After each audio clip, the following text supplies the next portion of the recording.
From inside the warehouse at Oriole Park at Camden Yards, it is the MASN All Access Podcast. Paul Mancano and Brendan Mortensen here with you, reclining in our comfy, cozy couches. Yeah. In our new studio. Too cozy, some might say. Perhaps. It definitely brings a different feel, a relaxed feel. It does. A chillaxed feel, if you will. Remember the run? I mean, I won't, but do you remember the run in between 2006 and 2009 that the word chillax had? It was a solid run. Maybe? It was a solid run. Yeah. It was like around the time Black Eyed Peas were big. Oh, sure. I connect chillax. I'm still in that phase. You're still bumping. Not at all. But yeah. But imagine if I was. Fergalicious is up in the apartment all the time. Right. As it should be. As it should be. Should be on every party playlist, frankly. It is. Is it? It's on my party playlist. Well, that's the only one that matters. Right. Brendan, we're going to talk in just a bit some baseball things, but we got to talk softball. It's been That's a long time since we've gotten to talk softball in this podcast. Yeah. Because we haven't been in a league since the fall, and here we are. It's spring. We're in a brand new league in Baltimore, and we had a game last night that was rained out, unfortunately, but our game 2 weeks ago didn't go so well. It didn't. What was the final? I believe it was 20-2. I think it was 10-plus runs. Something like that. There were multiple innings that we did not get out of. We were completely mercy ruled. Yes. In those innings. And it wasn't just what bothered me, Brendan, was it that it wasn't just, that we were getting beat by solid teams. We were beating ourselves. We were. We were making, frankly, costly errors in the field. Well, I wasn't. Some of us were. Some of us were. Right. Okay, we're not going to name names. We're good teammates on this podcast. But, Brendan, we have to clear the air here. I mean, there was a rundown. So there are runners on first and second. There's no infield fly rule, I don't think, or at least it wasn't used. But it was a ground ball anyway. We had some issues with the infield fly rules. We'll get to that in a little bit. But there was a ground ball. Yeah. Somebody threw across the diamond, get the force at first, but then they threw back to third. But the problem is, once you get that force at first, it's not a force for the other two runners. Right. So they had to tag those people. And the problem is those two runners can go back to the bases if they choose. Right. So the problem is trying to execute an effective rundown or pickle in softball, difficult. Yeah. The pros make it look pretty easy, but there's a strategy to which people come in which place and how you run guys back to bases, and we did not execute well. There is a strategy to it in the majors, but also if you wanted to, I don't think it would be that hard to execute a pickle in softball. We could have done it better. Because you could just kind of have two people throwing it back and forth. I was playing center field at the time on any fly ball. I think that was hit to second that I almost caught from center because I dead sprinted in because I was like, there's no way this is getting caught. Well, it did. I thought you weren't going to throw this girl under the bus, but here you are. I'm throwing you under the bus, actually. I was at short. I was trying to make a play on the ball at second, which I got pretty close to it because I did the same thing. The ball got hit. She kind of looked pretty lost for looking for the ball, and I had to jump in there and try to make a play. I was ranging over. It was not where I was shifted, Brent. Yeah. Well, it was just I was watching from center field, just watching absolute turmoil. Well, the point is, unfold. The pickle is something that is drilled repeatedly, and I think we got to go back to the basics here and practice our rundowns. Not just drilled repeatedly. That is the best little league in between games game that you could play with your friends. It's just a good old game of pickle. A good old game of rundown. Right. So not good. No. And I think the problem was a lot of people didn't know that it's then not a force at the other two bases once you get the force at first. Right. That you have to tag the runner. So they were stepping on the third, and it's no, the guy can go back to second. Tough. What are you going to do? Tough break. It's a social softball league. Speaking of social media. Yeah. Heck of a transition. Brendan, the tweet heard round the world. Yeah. You dropped a very impressive tweet on everyone's timeline. I did. Mere days ago. Yeah. For those who don't know, we run at MASN Orioles. So if you want to at MASN Orioles with your complaints, just at us. Right. It's the same. It's going to the same. The same people are reading it. It's the same eyes. Yeah. Same sets of eyes. And Brendan, it was spectacular. It was. What was it? I believe the exact tweet. I don't know the exact wording of it, but it was along the lines of Amy, our producer, should have a full screen graphic of it as well. I think she might. The tweet was a series loss and no Lakers in the playoffs. Tough weekend to be a Yankees fan.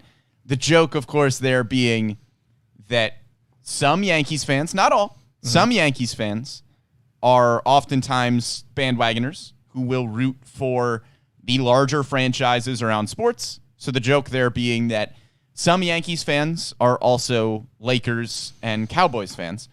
I think my favorite reply to that tweet was somebody who commented, "This joke is so old and recycled and not funny."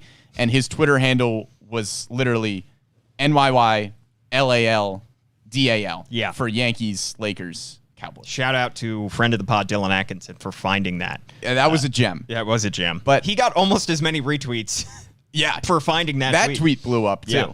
But that one was interesting because when you are trying to dunk on a fan base that's as large as the Yankees fan base, I was either going to get completely ratioed and it wasn't going to work, or it was going to be a great tweet. I didn't think it would be this good.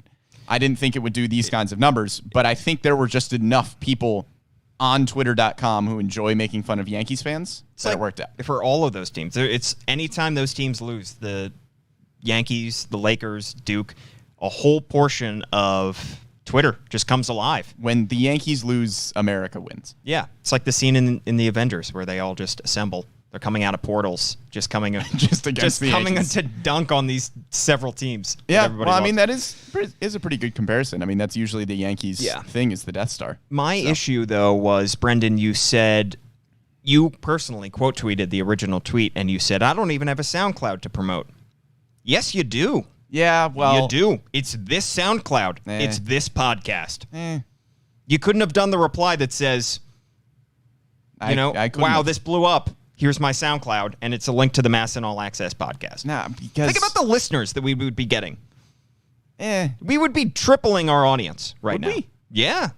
Think about the number of retweets that we got from that. We did. People would be like, wow, I want to listen to more of the person or people who created that tweet. Because clearly they're clever and have great takes. I don't know if anybody's thinking that. Wow. All right. Well, that's a missed opportunity, but guess we'll never know. Guess just got to cash in when you have those opportunities. We're never going to have a banger like that again, at least not for several years. So, sorry, we're going back. I'm gonna hold the record for a bit. I think the tough part is after you have a banger of a tweet like that, and then the next tweet has like everything's a letdown. It has like 2 retweets and 15 likes, and you're like, all right. It's a blow to the old ego. I think it's continuing to do numbers right now. I think last time I looked yesterday, making its way it was like over 75,000 likes, I think. Well, thanks to all those who engage with us on social media. Yeah. We do appreciate it in positive ways, not in the negative ways. Stop cyberbullying us, but the other stuff is good. The other stuff is good. All right, Brendan, let's talk some baseball here. Figure it's been long enough into the podcast here. Yeah. The Orioles got an unfortunate blow last week, and it kind of happened after John Means' second start. We had an idea that his injury was a little bit more serious than probably the team or he had hoped, and he ends up heading to the 60-day IL with a strained left elbow. Initially, it was called a sprain. Now it's called a strained left elbow, and not good news at all. And he's currently seeking second opinions. Typically, when that happens, you're deciding between extended rest or surgery. And whatever the decision is at the end of the day, he's going to be out a long time and perhaps the entire 2022 season. Yeah, reading between the lines, it kind of seems like he's going to be out for the year because Brandon Hyde said that whether he pitches in 2022 or not is kind of a question mark at this point. And I don't think he'd be saying that if the initial thinking wasn't that he was going to be out for the year, because you wouldn't put that out there if you didn't think that was the case. Right. And he made it pretty clear before Means even went to the 60-day IL. He said Means is not going to be pitching for a long time. You're not going to see him back on the mound. So it's very unfortunate timing for John Means, who is in the middle of his arbitration years. He still is going to arbitration for this upcoming season. Remember, that whole process was pushed back. Obviously, he's in the middle of his athletic prime. You don't know exactly, as hits 30 years old soon, you don't know exactly how many years he's going to have of that. And if he does go with surgery, that's going to be a setback as well. If it is Tommy John surgery or if it's another kind of surgery on that elbow, even if it's not, that's a large portion of time to miss in the middle of his career. And it's very unfortunate for a guy that, has made himself the ace of a rotation. Right. And I don't think there were too many fans in this camp, but if you were in the camp of wanting to trade John Means and getting some prospects back, obviously that is kind of out the window at this point. Yeah. But personally, I think it's a huge blow for him as well, because it's, only getting 2 starts and looking pretty good in those first 2 starts as well, and looking to anchor that rotation. He was my pick as a preseason most valuable Oriole. I think he really had the chance to be start to finish the best starter on this staff, and he's robbed of that opportunity. And I think it would have been a cool season for John Means as well, because he's been in this rotation for however many years now when the Orioles have not been winning a lot of baseball games. And then, for this season, the wins are probably still not going to come, but you're probably going to have a lot of those top pitching prospects joining the rotation at some point, and it would have been a cool season to have John Means as the ace of your rotation and being able to mentor guys like Grayson Rodriguez, DL Hall. Not to say that he can't do that anymore and still be a presence in the clubhouse, but obviously if he is not there pitching, showing these guys the work that he's putting in majors, it's hard to be that same mentor figure if you're not actually playing. And on the Orioles side, it's a huge blow as well. Just trying to... The title of this podcast is How Are the Orioles going to replace an ace? And frankly, you can't, is the short answer. Nobody's going to be able to step in and replace John Means' production. He was expected to be the ace of this staff, and now it falls to Jordan Lyles, who is the free agent addition for about $7 million guaranteed. And while Lyles... we like the fact that he can go deep into games. Why he was signed is to eat innings for the Orioles and to be a veteran presence. He's not going to give you the production that John Means was expected to. No, Jordan Lyles is going to be your ace if you are looking at it purely as who is going to pitch the most innings in this Orioles rotation. Pretty much all of my money at this point would be on Jordan Lyles. He is probably the only guarantee in this rotation, I think, to be pitching every 5 days throughout the entire season if he doesn't get dealt at the deadline. And like I said, he's going to eat the most innings. So he kind of steps into that ace role, but I think really he just continues to be your innings eater. And the question is, where do the Orioles go from here? Now that Lyles is their de facto ace, they still have to replace somebody in that rotation. And they came into the season pretty much already down 1 spot in that rotation. They went into the season with really only 4 guys solidified in that 5-man rotation, and they expected to use that 5th spot kind of as a rotating cast of characters. It's tough because we haven't had a full spring training, so guys are still ramping back up. They've been trying this piggyback thing where they've been using guys like Keegan Aiken and Mike Bauman and Alexander Wells out of the bullpen to spell these starters so that the starters only have to go 4 or 5 innings. But now everybody's going to be a little bit stressed and impacted by this because they're going to have to shoulder the weight of those innings that are now up for grabs. Yeah, it's essentially a 3-man rotation, and you are figuring out the rest as you go. Right. Is kind of what it sounds like. I mean, the top 3 have looked pretty good, especially as of recently. Jordan Lyles, like we mentioned, had a rough outing against the Rays to start the year, but threw a gem against the Yankees. 5 1/3, 1 earned, 6 hits, 4 strikeouts. If you can get that kind of production from Jordan Lyles, especially against a really good Yankees lineup, obviously you're going to take that every day of the week. And Bruce Zimmerman has looked really good as well. He's thrown 9 scoreless innings to start the year. And then Tyler Wells was improved in his last start too. So at least the top 3 are stepping up a little bit. Really all 4, with last night's game being in Oakland and Spencer Watkins getting the ball. Yeah. Not a whole lot of expectations going into that, but he ended up pitching pretty well, giving up 1 earned run over 5 innings and giving the ball over to the bullpen. Unfortunately, it ended up in a loss. But if you're getting a turn in the rotation, especially considering the opponents, obviously Oakland is not a stout AL competitor, but the Yankees certainly are.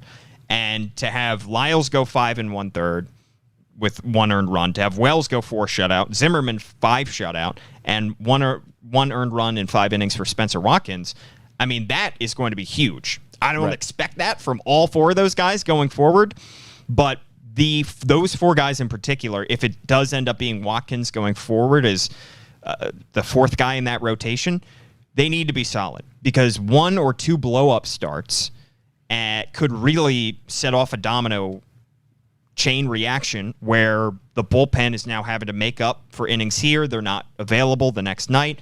They need the other guys in that rotation to step up because John Means was relied upon so heavily as a guy who was expected not just to go deep into games, but to give you a quality start every now and again. Right, and we'll get into who we think will literally replace John Means in his spot in the rotation every 5 days.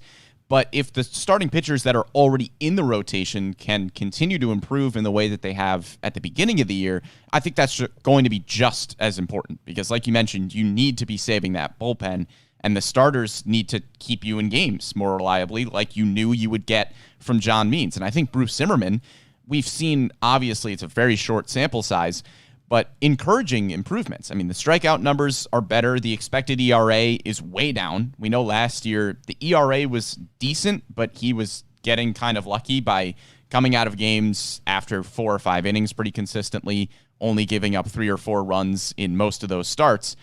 His WAR right now, I know we don't pay attention to pitcher WAR as much as position players, but his WAR right now is 0.3. All of last year, it was 0.4.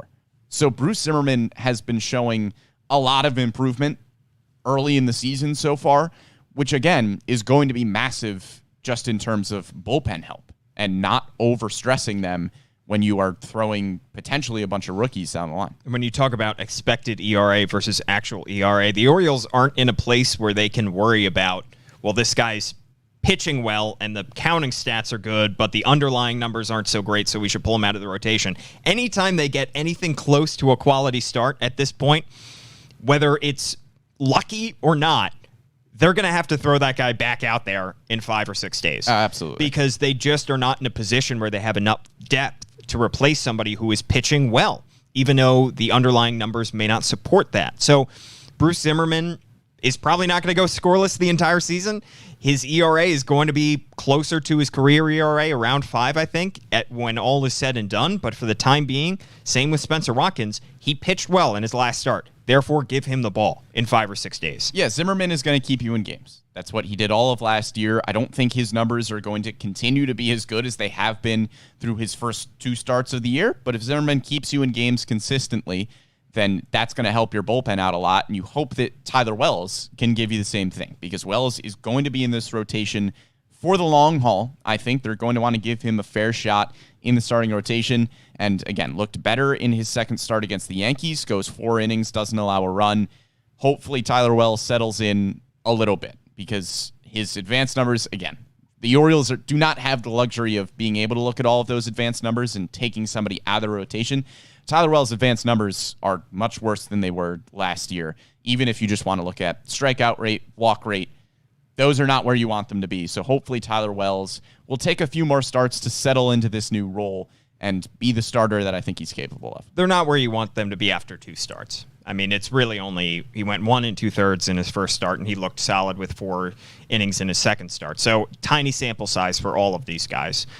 So we hope that over time they will right the ship, and I think Wells has the chance to be a little bit more volatile than some of the other guys in the rotation. Like you said, Zimmerman's going to keep you in games. Wells may have a blow-up start every now and again, like we saw in his first start. Yeah. But other than that, you have those guys already cemented into the rotation. You're going to give Spencer Watkins the ball in another 5 or 6 days just because you have to, and just because he looked good in his last start, his most recent start. So in terms of candidates to replace Means in the rotation, fans' minds, and I saw a lot in the comments, immediately go to Kyle Bradish. And at this point, there's not a whole lot holding Kyle Bradish back. He's 25 years old. He's had a significant sample size in AAA. He's off to a good start with Norfolk this year. What is holding him back? He's on the 40-man roster. Why has he not been called up yet? Well, is the question. I think it's the same answer that I'm going to give when we talk about Grayson Rodriguez as well, because he is also a long-term answer in the rotation. Right now, he just needs to be stretched out a little bit more. And I know that is possible in the majors as well, but Kyle Bradish has only thrown 9 innings over his first 2 starts in Norfolk, and it's not like you needed him to be taken out of the game after 4 or 5 innings because he's allowed 1 run. He has a whip of 0.67. So he is cruising through 2 starts. He was the International League Pitcher of the Week. I don't think he needs many more starts. It's not like Grayson Rodriguez, who this is his first taste of AAA. You don't want to completely rush him through that level. Bradish had a decent sample size at Norfolk last year, and we are getting at least 2 games so far. I think we'll probably get maybe 2 or 3 more starts in Norfolk before we see him in the majors again. But I think if he continues to pitch like this, there's no reason not to call him up. Yeah, the difference between Grayson and Bradish, in my mind, is that Bradish pitched most of the season with Norfolk last year. 86 2/3 innings. But he wasn't fantastic last year. He wasn't, but the point is he has the sample size, and it appears that he has made the adjustments that he needs to going forward. I don't know if you necessarily need to see him make 8 starts with a 3.0 ERA before he gets called up. He looked very good in spring training. Like I said, he's 25, so he's much older than Grayson, and he's old enough. He's Alexander Wells' age. He's younger than Zach Lowther. He's younger than Dean Kramer.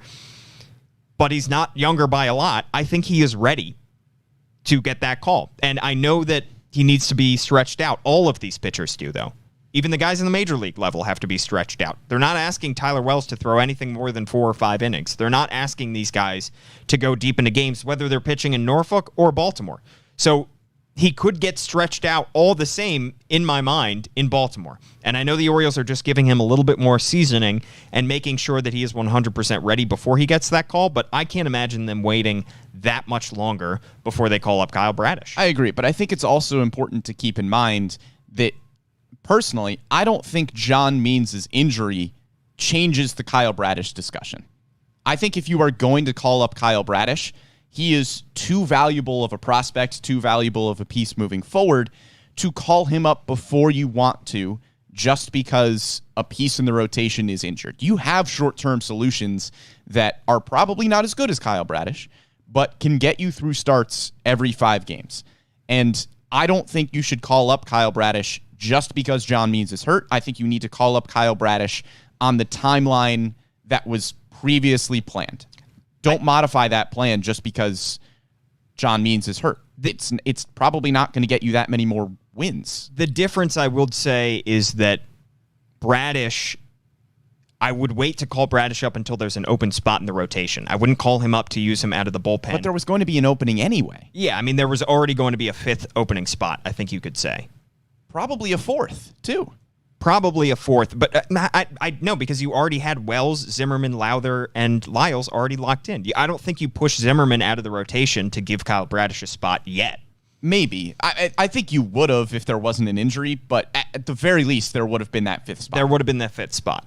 So that just creates another opening. But in my mind, the other thing is, it's Means' injury plus now 2 solid starts from Bradish. So this is a slightly different equation than it was 2 weeks ago. So even if you remove the Means injury and the extra open spot in the rotation, you've already seen 2 good starts from him. And Mike Elias said back in spring training when he optioned Kyle Bradish that we want to see him up and impacting the team as soon as possible, more importantly, as long as possible. And I get that. But they hope to give him about 100 innings this year. He's already pitched well in the first 2 starts at AAA. In my mind, there is not a whole lot holding him back. He's very close. I agree to getting that call. And I agree. But again, I think my point is that Kyle Bradish is such a long-term piece, hopefully. I mean, he is, your 3rd best pitching prospect at this point behind Grayson Rodriguez and DL Hall. So don't change that blueprint just because John Means is injured. There was, like we said, there was going to be an opening whether John Means was injured or not. Kyle Bradish was going to get an opportunity to be a starter every 5th day, regardless of this injury. So don't change the blueprint now. I'm just wondering what exactly Mike Elias is waiting to see. Probably not much more. I think if Kyle Bradish goes out next time and pitches 6 or 7 innings, if they let him extend a little bit, I don't think there's any other boxes to check. I agree. I think he's that close. And I think if we're still having this conversation in a month, then that would be a little bit more difficult. But at this point, I understand why they're being patient with him. I do. But I think he is awfully close. And I think it could be a matter of a week before he gets the call, because there's the open spot and there's the quality production in Norfolk. And I think he's due to start soon, maybe either tonight or I know it's not tomorrow. Grayson Rodriguez is tomorrow. He started a couple days ago, I believe. Oh, okay. Yeah, Sunday, I think he started. So Bradish will join the rotation at some point, but he's not going to be your immediate replacement for John Means. The immediate solution appears to be Chris Ellis, who's on the taxi squad right now. They would have to clear a spot for him, but he could join the team very easily. It feels like he is very much in the stopgap range. He looked good in the 6 starts where he saw him in the big league level last year, had an ERA around 2.5, but he's clearly not going to be, almost definitely not going to be a long-term fixture of this team going forward, considering his age and considering his lack of big league experience. No, I don't think so at all. So far, he's tossed 4 innings in Norfolk, hasn't allowed a run, struck out 5, so he's looked good at AAA, but I don't think there's any way that if Chris Ellis is the short-term solution, that changes your plans for a Kyle Bradish or a Grayson Rodriguez down the line. I think probably, if I had to guess right now, the Orioles' short-term solution will be a tandem of Chris Ellis and Alexander Wells, who is also on that taxi squad in Oakland. I think if you get 3 or 4 innings out of each of those guys, that's your plan. Yeah. Wells had 2 solid innings against the Yankees on Saturday night. Then he got optioned immediately after that, but remained on the taxi squad. So it's clear that the Orioles have a plan to use him. But that immediately, there were some questions that Wells could be the guy that takes over for Means. That quashed that conversation. Right. Zach Lowther is another name that's a possibility. But again, I think he a little bit more so than... well, definitely more so than a Chris Ellis, probably a little bit more so than an Alexander Wells, falls into the long-term solution. I think he is teetering closer to the line of being a short-term guy than a long-term guy. He's following the Keegan Aiken path a little bit. Right, a little bit too closely. But I think Zach Lowther, you would still ideally like to have as a long-term answer, and you don't want to just push him as a short-term starter. Lowther threw 2 2/3 innings on Sunday in Norfolk, giving up 1 run, I believe. So he is in that same weird middle ground of being used as a reliever, being maybe used as a starter sometimes, bouncing back and forth. There are all these pitchers in this middle range. And to me, one guy that would be perfect for this kind of role is Dean Kramer. And it's a shame that he is hurt, because I know the Orioles were looking at him in spring training as a candidate to get one more shot in the rotation. We know that last year he did not pitch particularly well in the rotation, but he had some time at Norfolk. He looked good, pretty good in spring training. Just, by their metrics, they said that the counting stats didn't really reflect how good he was looking behind the scenes. And so they were ready to give him another shot. And then the injury happened very late in camp, and that took him out of that conversation. And it's going to be difficult for him to work his way back into that conversation a month from now, because then we're talking about Kyle Bradish and Grayson Rodriguez time. Right now would be perfect for Kramer. Well, if Dean Kramer is healthy, he is probably your number 4 starter in this rotation right now, and we're talking about Spencer Watkins as a potential short-term solution for your number 5 starter. Yeah. So I think Dean Kramer would be in the rotation if he was healthy. He was just on the 10-day IL. Haven't really gotten many updates on Dean Kramer in terms of when we might see him, but he's another short-term solution as well, because Spencer Watkins more than likely is not going to continue to go 5 innings, 1 earned. Maybe he'll surprise us, and he will continue to be a solid Bruce Zimmerman-esque, can get you 4 or 5 innings and keep you in games type of pitcher, which is valuable at the back end of this Orioles rotation right now. But more than likely, I think Dean Kramer's stuff will give him an edge over somebody like Watkins in the short term. I think the Orioles are just hoping to get through this road trip, this difficult West Coast swing with Oakland and then LA, and then they go up and play the Yankees at Yankee Stadium next week. It's a tough stretch. I think they're just trying to stumble through it until they can get to next homestand at the middle part and end of next week, because that's, I think, an opportunity for you to reset your rotation, but they don't have a day off this week. And I know Oakland is not a great team, and the Angels are probably not a great team either. It's too early in the season to really tell, but it's going to be a tough stretch because you're on the West Coast, you're changing your body clocks, all that. I think the Orioles are just going to try to cross their fingers and get to the end of the week, and then get to next week when they can reset their rotation and maybe call up a Kyle Bradish, or maybe have somebody who is a little bit more of a longer-term solution than Chris Ellis, who is pure stopgap. Yeah, absolutely. And I think one more name that we should at least mention as a potential short-term solution that I don't think is going to get used is Keegan Aiken, yeah, who we saw as a starter for a good amount of the year last season. But Keegan Aiken has looked excellent out of the bullpen so far, and I don't think you want to take him out of that role where it seems like he's really succeeding so far. I don't think it's worth breaking that momentum that he has built up in the bullpen just to be a short-term answer in the rotation until somebody else gets called up. Yeah, Rockabacco said the Orioles are not giving off that vibe that they're going to use him as a starter. We're basing this purely on vibes. Oh, vibes only, apparently. So that is kind of the entirety of the John Means conversation in terms of candidates who could come up and replace him. There just are not a whole lot of solid options in the short term. And the Orioles are just going to try to get through this, and then they'll use a longer-term option, I believe. One interesting roster move that the Orioles made last week was placing Kevin Smith, former top 10 prospect in their system, on waivers, as they had to clear a spot on the 40-man. He cleared waivers and remained in their organization, but he's no longer on the 40-man roster. Somebody that they pretty recently added to the 40-man last November. Yeah, I did not like that move. That was, whew. I mean, obviously it worked, and I do not have as good of a read clearly around the major leagues as Mike Elias does, who felt confident that he could sneak Kevin Smith through and nobody would claim him. I'm very surprised that nobody claimed Kevin Smith. I guess maybe other teams, especially competitive teams, didn't think that he was worth a 40-man roster spot because that's a big spot to give up for somebody who's not major league ready yet. But Kevin Smith is still one of the better pitching prospects in this rotation, and I thought it was somehow a different Kevin Smith that I had forgot about. You know, it's Kevin Smith. It's a pretty generic name. There are other Kevin Smiths around baseball. Many Kevin Smiths. Yeah. So I thought I missed the Orioles claiming a different Kevin Smith, who they then optioned, because I didn't think there was any way that they would option this Kevin Smith. This feels like the Hunter Harvey move, where they removed Hunter Harvey from their 40-man and kind of tried to sneak him through, and then he got all the way to the very end of the waiver claim process before he was claimed by the Giants. So that one, they lost that player for good.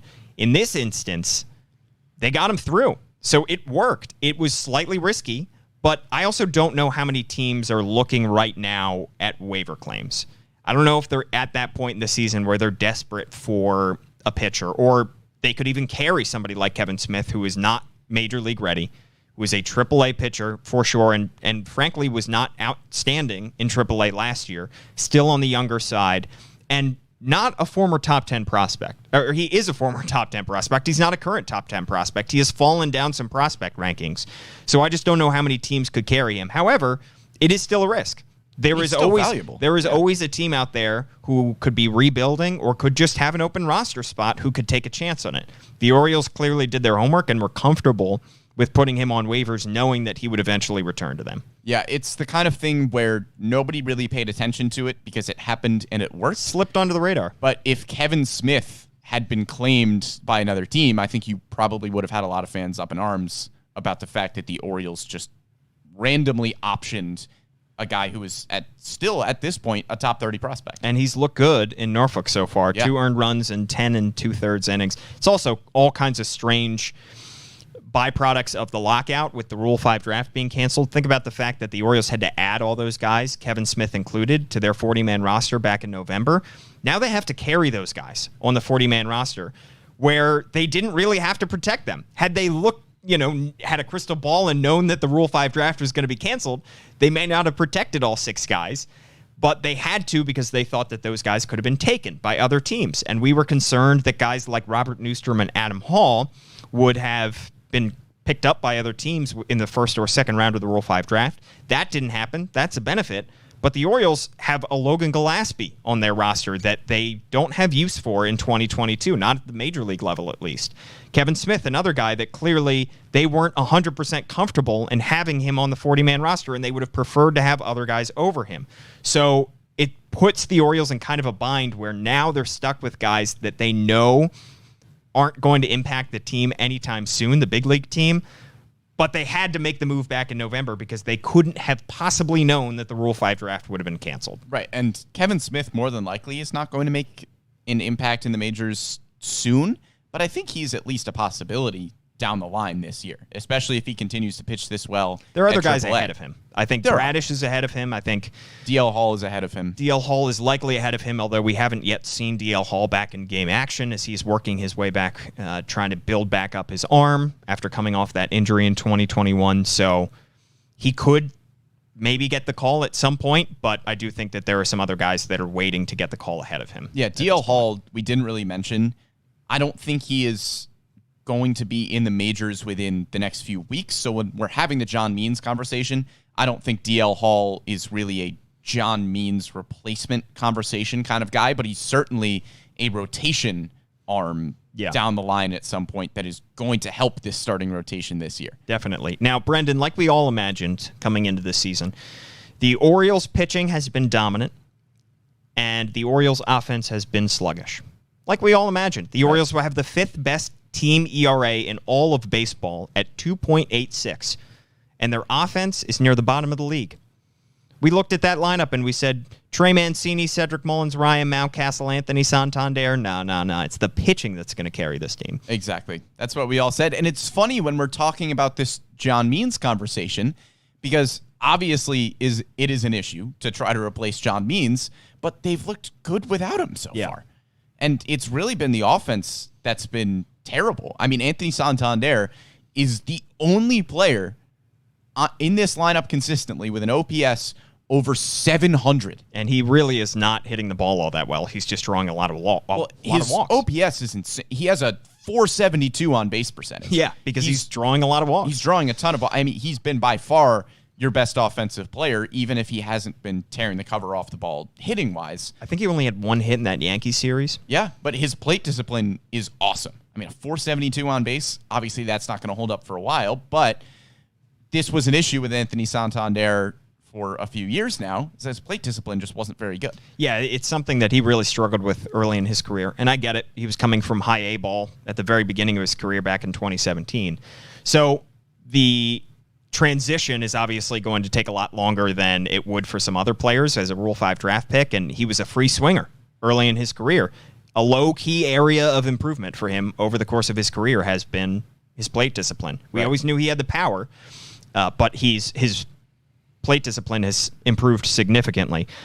Beyond that, though, Brenton, beyond Santander, every major hitter in the Orioles lineup at this point has been struggling so far. I mean, Cedric Mullins has had a couple key hits here and there. Trey Mancini has mostly struggled at the plate so far. It's not been a solid offensive team so far. No. They're second to last in runs with 22 so far. But here's the thing. It's a league-wide trend. I'm not overly concerned because this is what's happening around baseball. And I get it. It's April. The weather's colder, the ball doesn't fly, and pitchers are ahead of hitters. That's been the case every April, every single baseball season. So I expect these numbers to change, but so far teams are averaging just 4.19 runs per game, less than a homer per game. The league as a whole is hitting 233 with a 689 OPS. The league hasn't had an OPS as a whole under 700 since 1989. So all of these numbers are going to go back up. I'm not entirely sure of all the reasons. I just threw out a few that teams around baseball are struggling so much at the plate. But these numbers will tick back up. And as they go up league-wide, I expect the Orioles' offensive numbers to improve as well. Push the wall back in. I think that's the solution. That's definitely a solution. We haven't even seen the wall get tested a whole lot. No. It's not like we've seen flyouts to the warning track or doubles off the wall yet. They have only had that one homestand, but the wall really hasn't seen a whole lot of action just yet. Yeah, the only ball that I can remember is the Trey Mancini, I think, double. Yeah. That maybe would have been a home run. Hit off in the left field corner, hit off kind of the top of that wall. Right. It would have been a home run at that point. And Austin Hayes had a ball that might have been a home run that went out to the warning track. So we've seen it a couple times, but we have yet to see a ringing double off the wall that you can point to and say that's 100% would have been a homer a year ago. We have yet to see that corner be used at all. The corner between left and center where the bullpens are. Yeah, but again, the Orioles pitching, probably not a ton to do with the wall, but the Orioles pitching has been good so far. But yeah, the offense has been bad. We mentioned last week Cedric Mullins. The concern meter was not very high. The concern meter for Cedric Mullins, throwing it out there right now, is still not very high. but I think the concern meter is ticking up ever so slightly because this is now the second week in a row when we've been talking about the strikeouts for Cedric Mullins. He now has 14. He's hitting just 167 with a 231 on base percentage.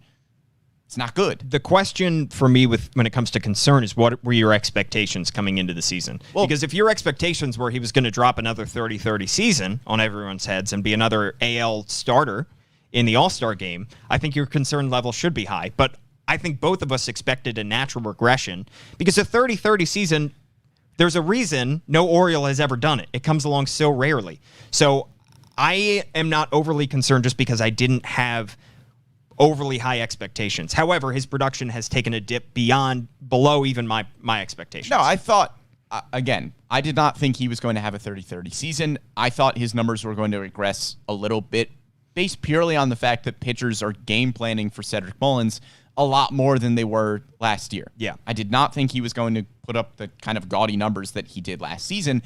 But out of Cedric Mullins, given what we saw last year, I think you're still expecting him to hit 270, 280 with a 330 on base percentage. Yeah. Somewhere around there. And obviously a 167 with a 231 on base percentage is not close to that mark. And that's when we bring in the caveat that it is 2 weeks worth of games. His numbers are going to improve, but I think the concern meter is ticked up ever so slightly. And we've seen by the way, he looks stronger than ever. I know a lot of guys over the course of the season, typically guys lose weight and they lose a little bit of muscle mass because it's such a long season and it's a grind.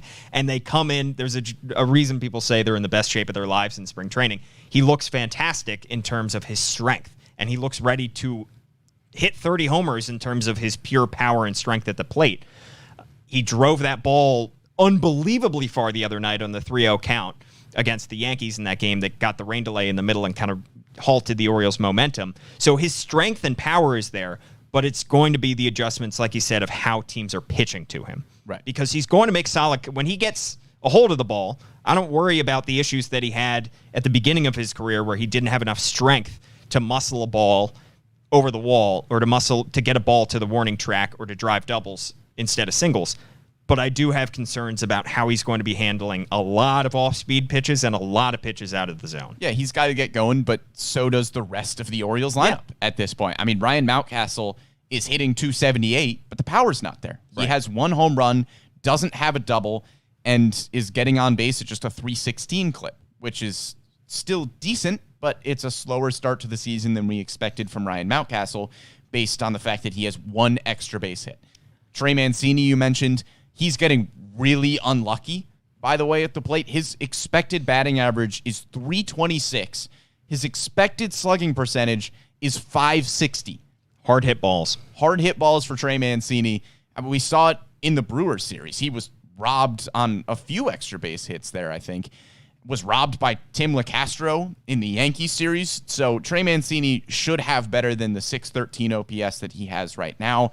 But the middle of the lineup, outside of Anthony Santander, has not been good. The bottom of the lineup has been worse. I've seen some comments on Facebook, aside for the ones that are calling us idiots, which thank you to our fans. Oh, thank you. Really appreciate thank it. You. Is the comments about the guys in AAA who are performing very well. And Norfolk is going to be a very good team, win-loss-wise, and I think it's going to be a very good hitting team as well. They're 8-4 so far, and they have Kyle Stowers. They have Tyler Nevin. They have Yusniel Diaz. They have Ryland Bannon. All four of those guys have jumped out to good starts. Yusniel Diaz, unfortunately, missing more time with injury, which has unfortunately been the story of his career so far.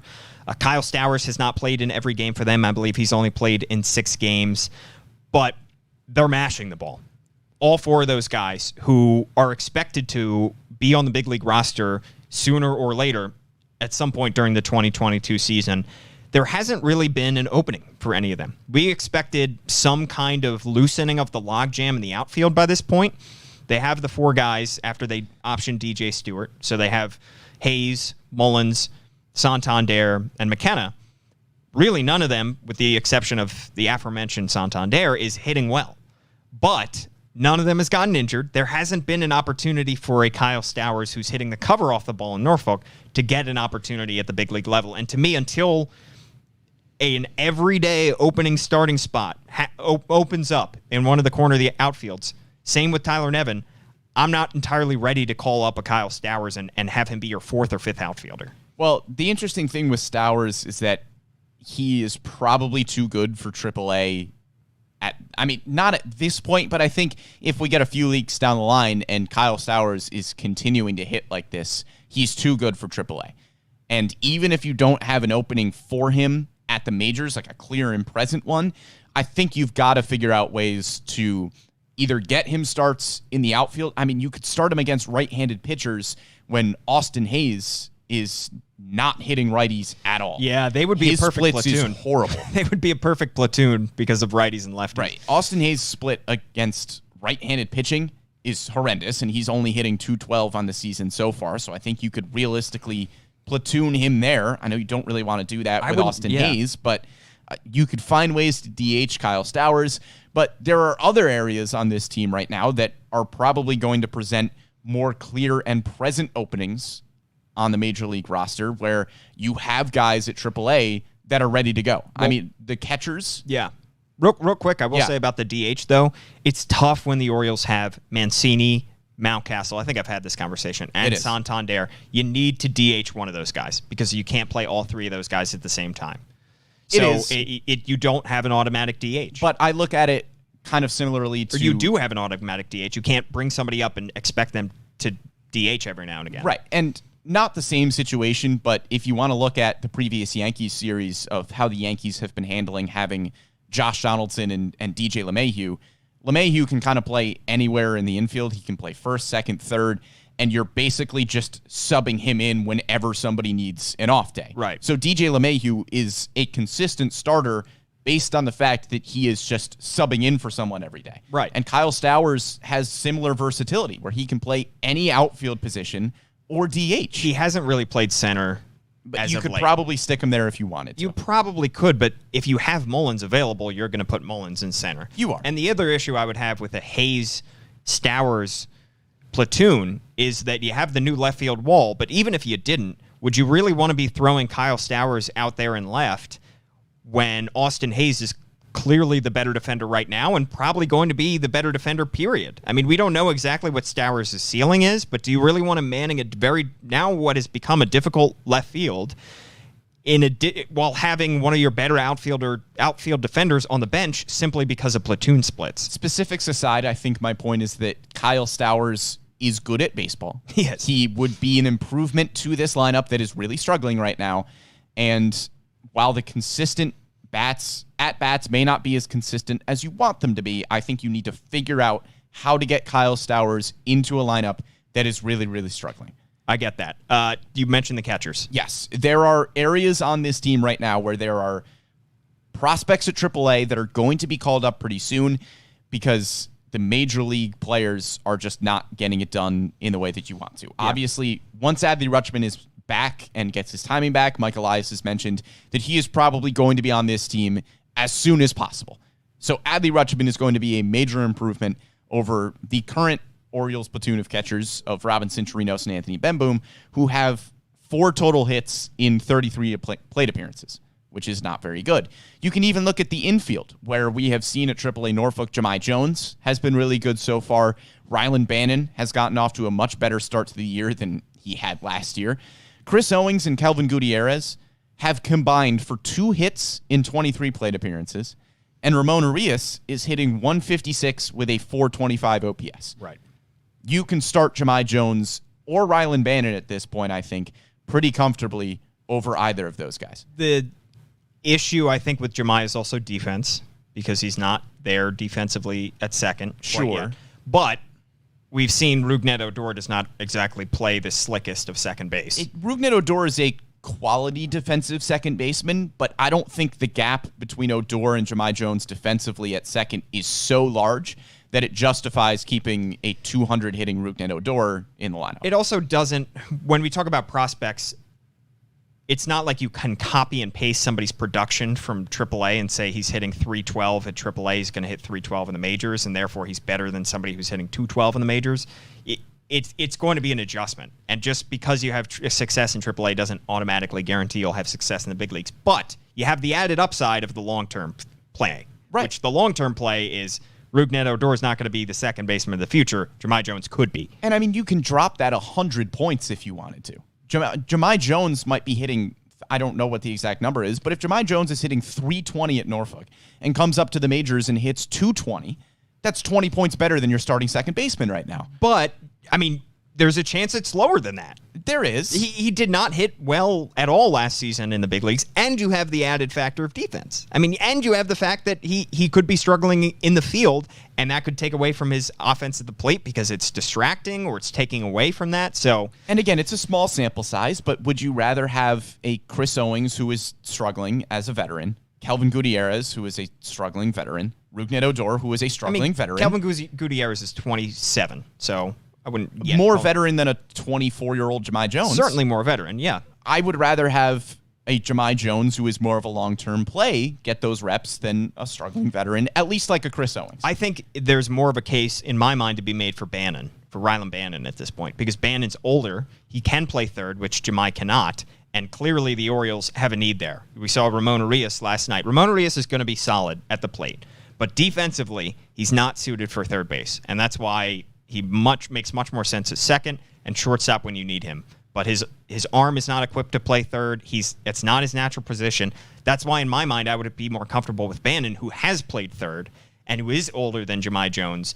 And the defensive question marks are not there like they are for Jahmai Jones. Right. So I would call up Bannon much before I would call up Jahmai Jones. I wouldn't say much before, but I think Rylan Bannon, again, makes sense because of the positional versatility. He can play second or third, and he's probably a better defensive third baseman at this point than Ramon Urias is. I know Kelvin Gutierrez is pretty good at the hot corner, but Rylan Bannon, I think, would make more sense as a third baseman than Ramon Urias does, and you can have Urias and Odor just platoon at second if you're not going to call up Jahmai Jones right away. I wonder what is going to be the catalyst for these moves getting made, because there's going to be something. We're going to start seeing these guys soon. We know that they have promised, Michael Eyes has promised that this is the year we're going to start seeing these guys. How much do they need to see the veterans struggle? How much do they need to see the win-loss record change? How much do they need to see from the guys at AAA before they make these calls? Yeah, I think... we don't know. We don't know. We have not seen them really promote that many guys so far. I think Adley Rutschman probably gets the first call. I don't know just yet, because we're now 5-6 weeks since his injury, and he hasn't yet to play in any game action. But it sounds like he is at least getting closer, and I don't think he is going to take more than a week of games. I think there's a chance he does. And even if he takes a week of games, I think there's a chance somebody gets called up before that. Maybe. Maybe a Kyle Bradish, maybe a Rylan Bannon. And I think we're assuming that Adley is starting back in AAA. They may start him back in AA just to get his timing back. Yeah. It's a closer drive to Baltimore. True. It's what they're doing with DL Hall. They're working him back up. They know he's a better pitcher than a AA level, but he's on a rehab assignment. So, as with any rehab assignment, John Means pitched in Aberdeen. It's working your way back up and getting your body right before it's a timing thing. Yeah, it's a timing thing. All right. We talked a lot. We did. Did we go over an hour? Perhaps. Maybe. There's a lot to talk about. Let's see what the good old YouTube We don't need to add more says. time by discussing 53 minutes. Oh, okay. Not bad. Didn't hit the hour. Thanks for everybody for commenting along. Even the ones who called us idiots. We appreciate it. Thank you. Yeah, we even had some fuel to our fire. We had some people defending us as well. So this is bulletin board material. I'm going to print out that comment. We do have a bulletin board. On the bulletin board. It's going right there. The haters will that be would be fun. We should go through all of the mean comments that we've had. So long as they're PG. Right. Print them out. Put them on the bulletin board. That seems like a fun If we project. acknowledge that we are bad, maybe we can find common ground with our haters. Maybe. We have more in common. We also know that we're bad. It's like the John Mulaney thing. I know I'm terrible at driving. I also know this. Right. I wish I wasn't this terrible, but here we are. Here we are. Thanks to Amy Jennings for producing this podcast. We will be back at some point next week. @Brandon Morty is his Twitter handle. What is going to be Brendan's next banger of a tweet? Come find out. And follow @MASN Orioles, where we have our better content, honestly. We save the good tweets for @MASN Orioles and the bad tweets for our personal accounts, but still follow us anyway. @Paul Mancano is my Twitter account. You can listen to the podcast on any of your favorite podcast platforms, and of course, you can watch every week and call us an idiot in the comments on Facebook and on YouTube. Thank you so much for tuning in, and tune in to this week's slate of games as the Orioles continue their road trip out west. We'll catch you next time.